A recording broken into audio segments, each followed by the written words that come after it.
Hello, friends. I am really honored to stand in front of you guys today. It means a lot to me. And that being said, I'm scared out of my mind.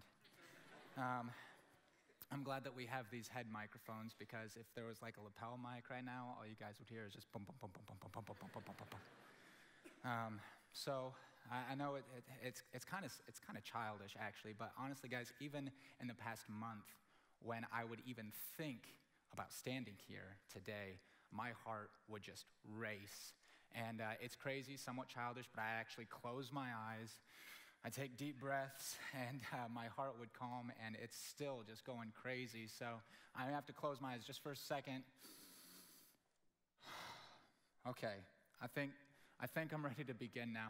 You know, the thing is, I don't know what it is about closing your eyes that makes things seem less scary, because it honestly does help. I mean, I remember when I was little, I would go outside, I'd be outside playing, I'd be out in the shed, and it'd get dark, and I'd come back inside, and my dad, he would notice that the light had been left on in the shed, and then, you know, he'd ask the impossible from me, and it was to go turn off the light. And the shed was about 100 yards away from the house. And I was certain that somewhere in that 100 yards, the devil himself was waiting to get me. So I had a plan. I'd walk confidently to the shed, head held high. I was certain that as the devil saw my confidence and knew that I wasn't scared, that he would leave me alone. So I'd get to the shed, still no Satan. I'd turn off the light, and in return, that light would reach out and turn off my confidence. Now I was terrified. And I had only to rely on my own power, on my own speed to get back to the safety of my house. I would close my eyes because I knew the way. This was an often occurrence.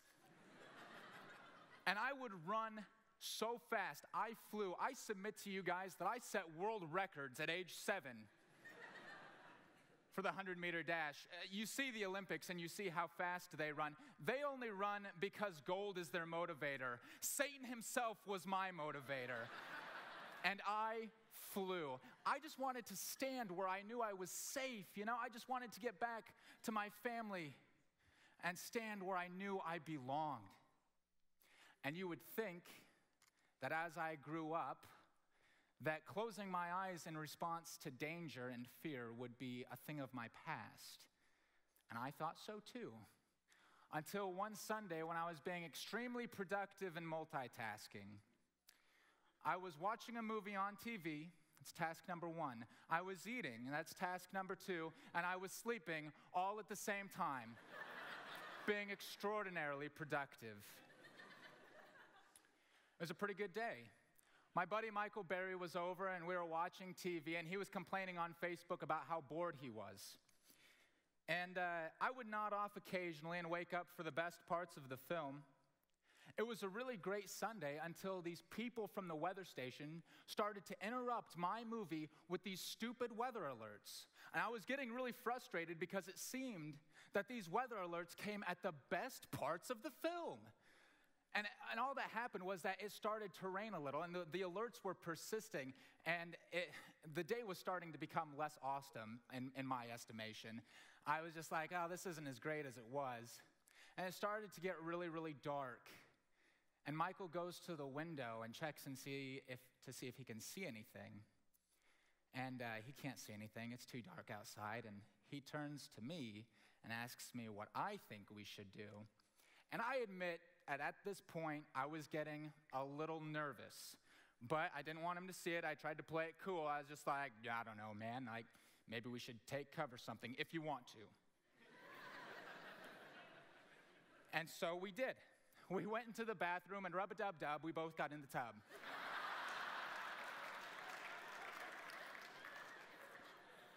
Now, I will admit to you this as well, that in those moments, I was thinking more about my elementary days and what I was taught in them about storm safety than I was about the layout of the apartments.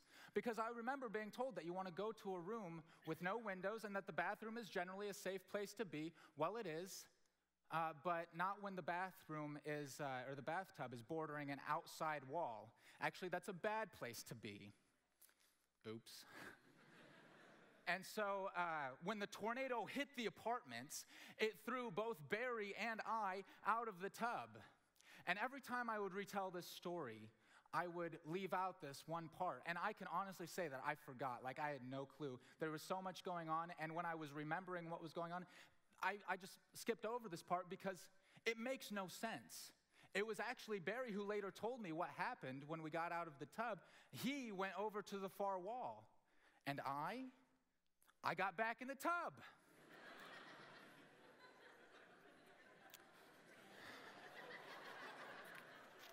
You know, I was probably there a grand total of 5 seconds until I realized that Michael wasn't there and that I'd much rather be sitting next to him. So I climbed out of the tub, sat by Michael, closed my eyes, and prayed really hard. I opened my eyes a few times to see what was going on, but I remember very little except for my prayers to Jesus. It's hard to focus on anything but your prayers to Jesus when you're fairly certain that you're going to be seeing him in person very soon. And some of you who know me probably know that humor and sarcasm are among my coping mechanisms. It wasn't more than 5 minutes, and Barry'd probably exaggerate and say 1 minute after we climbed out of the apartments, relatively unscathed, that I made some joke to him about how he needed to be careful because he was probably going to cut his foot, get an infection, and then I'd have to take him to the hospital anyway. I told him, "You will have survived a tornado and been hospitalized by a small cut on your foot."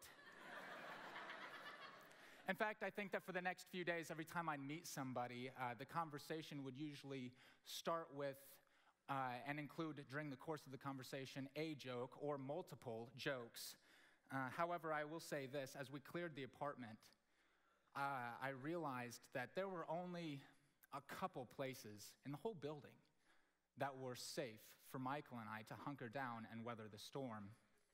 And the bathtub was not one of them. So I put all this joking aside, and I came to this one inescapable truth concerning life, and it's that it has much to do with where you stand. As I was preparing for this sermon, I couldn't help but note the irony of my nervousness in relationship to the portion of the Lord's Prayer that I'm speaking on, because my nervousness is born from the temptation I'm constantly presented with, and that's pride. They say that pride comes before the fall, and that is true. But in my prideful effort to be the best at everything, I found that I can apply it before the winter, before the spring, and before the summer as well.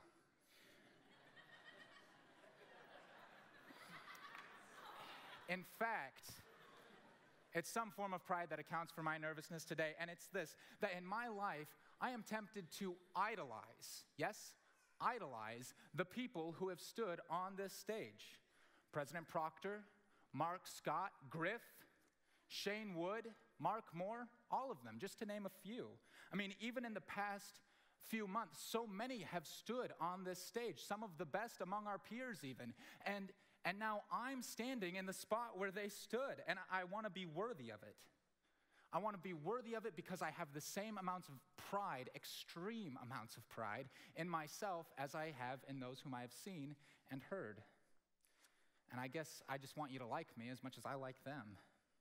And this is pride that I've placed so much value on these people and on this stage, and by association myself, since it is now I who stand here, instead of the words that have been spoken. Brothers and sisters, we stand in a very specific context. And as you know, context is king.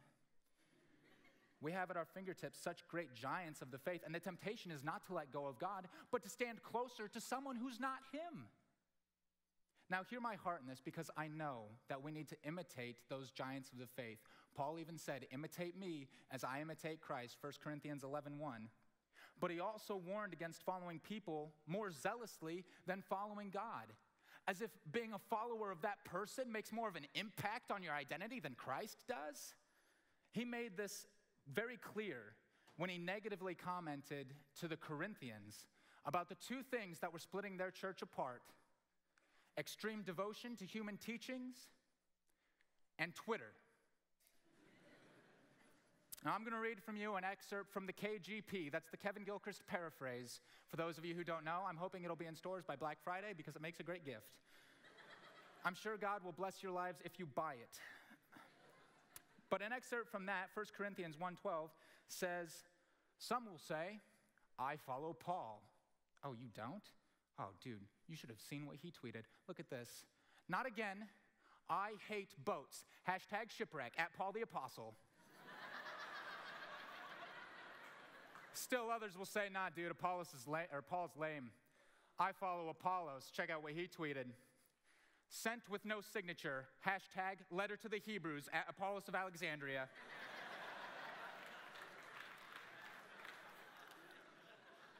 Still others will say Paul and Apollos are both lame. I follow Cephas at the Pope.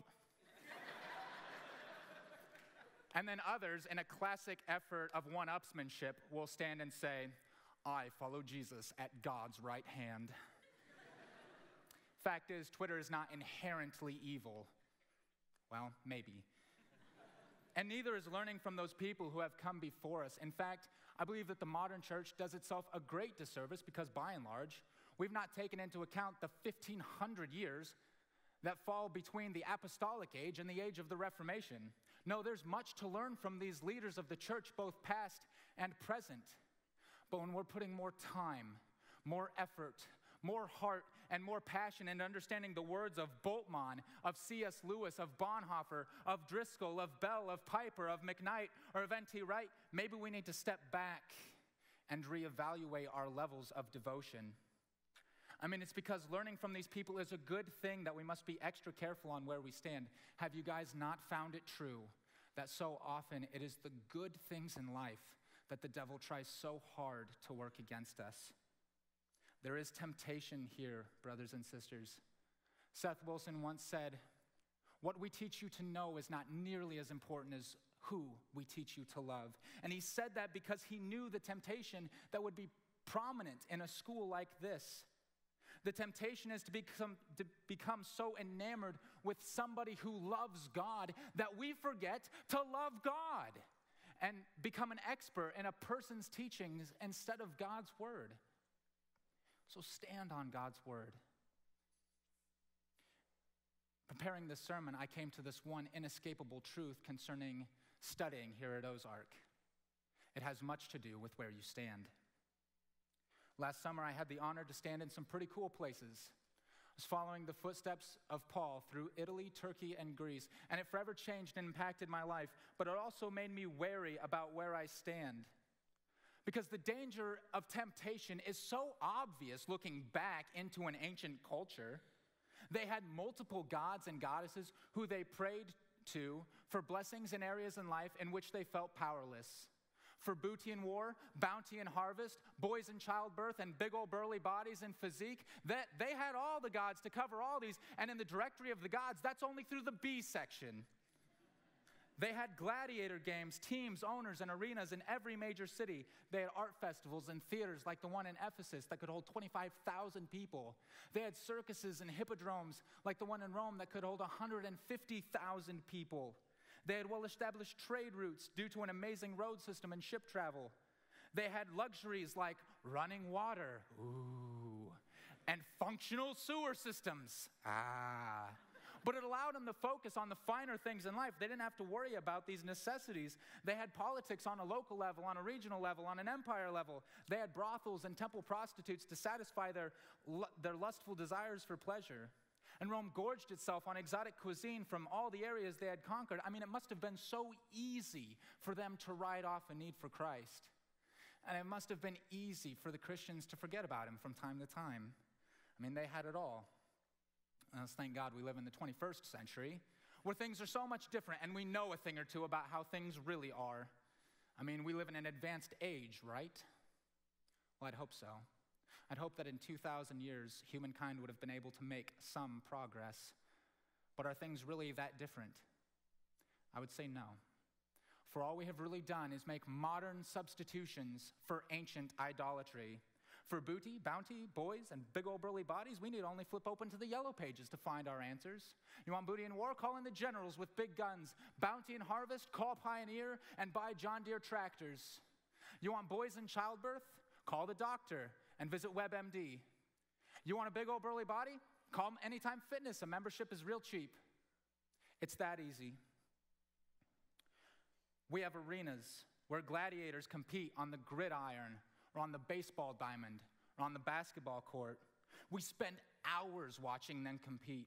We chant their names. We wear their attire. Rogers, Breeze, James, Bryant, Pujols. Oh, I'm sorry, not Pujols anymore. But they are our gladiators. Our hippodromes are filled with 43 chariots being pulled around by the power of 750 horses. That's 32,250 ponies on one track. We have stages, theaters, and showtimes that will empty our accounts to see. Phantom, Wicked, Fiddler, Iron Man, James Bond, Keith Urban, Taylor Swift, Flogging Molly, Les Mis, Newsies, Chicago, Twilight, Harry Potter, Lord of the Rings, Train, Dre, Bruno, all these people, we fill our lives with them, and still we can't get enough, so we put the theater in every home where we can watch it at our leisure. The Office, Community, Modern Family, Big Bang Theory, America's Got Talent, How I Met Your Mother, CSI spinoffs, The Mentalist, Family Guy, 24, and all 24 seasons of 24. They fill our brains, and still we need more. So we put the music and theater in our cars and on our phones and on our computers so that we never have to be without. We fill our lives so that we're overflowing with everything but time. And still, though we have no time, we'll stand in line for hours and pay obscene amounts of money for the newest gadget. We'll pay loads and loads of money for anything with the letter I on it.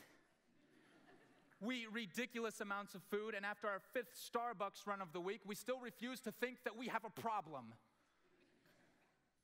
We have luxury hotels, luxury cars, luxury houses, luxury apparel, luxury accessories. We engross ourselves on politics on a local, state, and federal level as if the annihilation of everything we hold dear hinges on this one election. And the acts that degrade and devalue human life and sexuality are not just in our brothels and our strip clubs. They're in our homes, in our schools, and dare I say, our churches. They are only a click away from you and from me. And have you ever stopped to realize that if they're only a click away for you or for me, then they're also that way for your little brother or your little sister, for your son or for your daughter, the innocent? I will say this. The thing about that industry is that for the most part, people still feel shame about it. That the things for which we do not feel shame or guilt, that's the scary stuff. Now you see that our culture is not that different or removed from the culture of the ancients at all. If anything, we've passed them by long ago. And understand that not all of these things are inherently evil, but they do present temptations. The similarities abound, and temptation is very real. And so I've come to this one inescapable truth concerning living in our current culture. It has much to do with where you stand. So for 2.5 weeks, traveling all over Turkey, Greece, and Italy, listening to 5 different tour guides, 3 different professors, and over 100 hours of lecture, I came to this one conclusion. After all that, I managed to put together 4 words into one coherent sentence. You're impressed, aren't you? I can tell. But here they are. The kingdom still stands. Standing outside of Ephesus, looking down on the shabby lone pillar to the temple of Artemis, I saw in one moment a summation of the entire ancient culture. They placed so much value on this one deity because for this temple is, or more appropriately was, one of the wonders of the ancient world.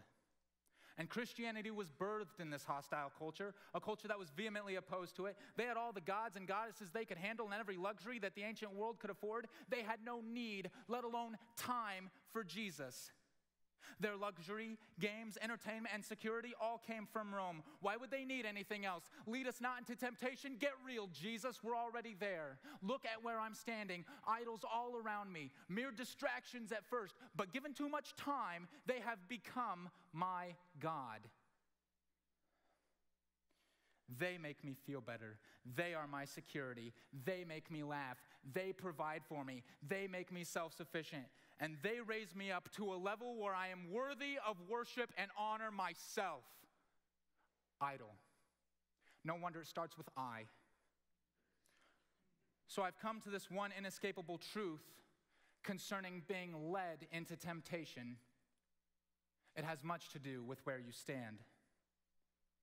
So I stood atop the hill, looking down at the only traces to the temple of Artemis, one lone column with a stork's nest on top. There it is, a ruin. No one bowing down to it, no one worshiping it, no one offering sacrifices to it. The only reason people go to see it is due to the grandeur it once displayed, due to the importance it once had. Now the only reason they go to see it is because it's a ruin. And it was the same way with every other temple that we saw. No one was using them. No one was sacrificing to them. No one was bowing down before them. So what happened? How did that ancient culture, so well established, come to ruin, and the church persist though the odds were overwhelmingly against them? How did they resist the temptation to turn back to the ways of the world? Well, as you may have guessed, it has much to do with where they stood. They stood in community, as brothers and sisters united in Christ.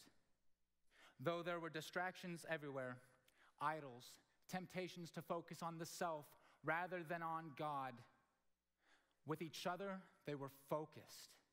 With each other they were strong, and with each other they persevered. God has answered our prayer when we ask, lead us not into temptation, but deliver us from evil. And the answer is not to close your eyes afraid of what's going on around you. The answer is to open them and see that I am looking at the answer right now. Brothers and sisters, we need each other. We need each other. It has so much to do with where you stand. I'm going to be honest with you guys.